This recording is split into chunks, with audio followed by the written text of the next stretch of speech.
Hello बच्चों, let's read this question. The question says what led to the discovery of matter waves. तो इस question के अंदर हमसे क्या बोला गया है कि मैटर वेव्स की डिस्कवरी किस प्रकार से हुई थी। तो इसके लिए जो की कंसेप्ट है वो हम लोग डिस्कस कर लेते हैं। एक वैज्ञानिक थे डी ब्रोगली। उन्होंने एक हाइपोथेसिस दी थी कि एवरी मूविंग जो पार्टिकल है, कोई भी पार्टिकल जो किसी वेलोसिटी से मूव कर रहा है तो उससे एसोसिएटेड एक मैटर वेव होती है, जिसकी जो वेवलेंथ है वो हम लोग फाइंड आउट कर सकते हैं। एंड डी ब्रोगली ने इसके लिए वेवलेंथ फाइंड आउट करने के लिए एक फॉर्मूला भी डिराइव किया था। तो यहां से क्या हुआ कि डी ब्रोगली ने जो हाइपोथेसिस दी उसके अकॉर्डिंग जो मैटर वेव की डिस्कवरी स्टार्ट हुई थी।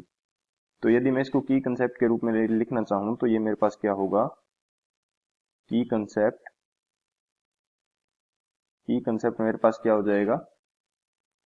डी ब्रोगली ने बेसिकली क्या सोचा था कि जो हमारी नेचर है वो सिमेट्रिकल है। नेचर सिमेट्रिकल है तो इसकी जो दो फिजिकल एंटाइटीज है, यानी कि जो मैटर हो गया, सॉरी, जो फिजिकल एंटाइटीज क्या होगी, एनर्जी होगी, एंड जो मोमेंटम है ये भी क्या होंगे, सिमेट्रिकल होंगे। एंड इनके अकॉर्डिंग यदि कोई भी पार्टिकल मूव कर रहा है किसी वेलोसिटी से तो उससे एसोसिएटेड कोई भी एक मैटर वेव होगी। तो इसको यदि मैं स्टेटमेंट के रूप में लिखना चाहूं तो क्या हो जाएगा, according to de Broglie's hypothesis, according to D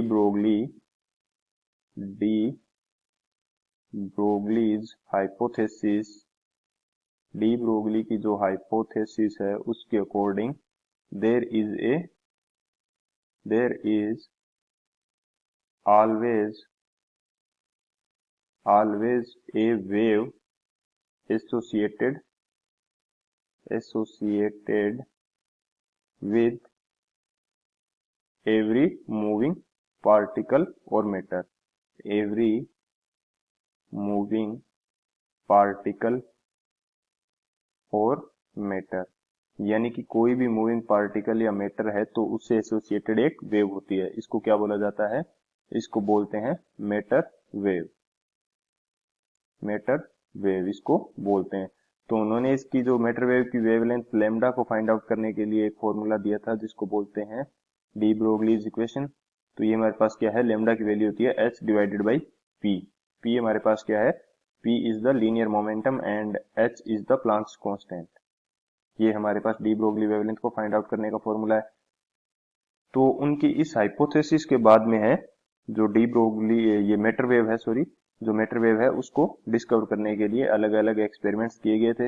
and जो फाइनल एक्सपेरिमेंट था जिसने डी ब्रोगली की जो हाइपोथेसिस थी इसको करेक्ट आइडेंटिफाई किया था, वो हमारे पास था डेविसन एंड जर्मर एक्सपेरिमेंट। तो इसको मैं स्टेटमेंट के रूप में लिख देता हूं यहाँ पे।